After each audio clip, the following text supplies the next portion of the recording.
you're actually hearing the vibration of the sun. It almost has a warmth to it.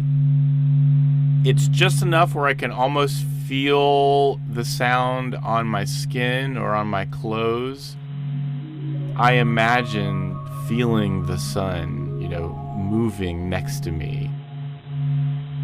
My name is Alex Young, and I am the Associate Director for Science in the Heliophysics Science Division here at NASA Goddard Space Flight Center. When anything material moves, waves travel through it, and the same thing happens inside the sun. And these waves are traveling, bouncing around inside the sun. And if your eyes were sensitive enough, you'd actually could see this jiggle. But what scientists have done is they've taken that jiggle and turned it into a sound that we can hear with our own ears.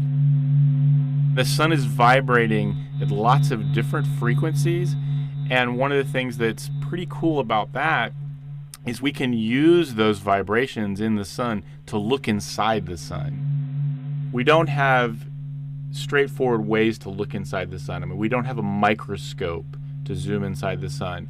So using a star or the sun's natural vibrations allows us to see inside of it. And we can see huge rivers of solar material flowing around. We are finally starting to understand the layers of the sun and the complexity.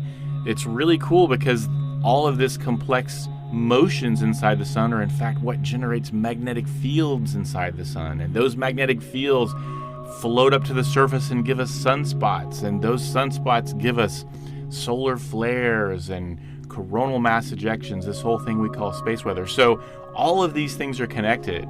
And that simple sound is giving us a probe inside of a star. I think that's a pretty cool thing.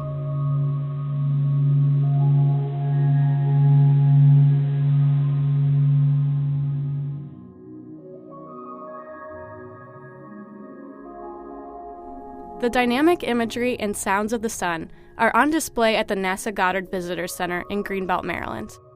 Solarium is an immersive art installation that transports visitors into the heart of our solar system.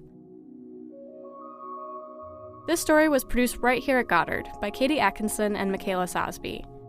The sounds you heard in this piece were sonified by the Stanford Experimental Physics Lab. The data comes from the Solar and Heliospheric Observatory, a collaboration between the European Space Agency and NASA.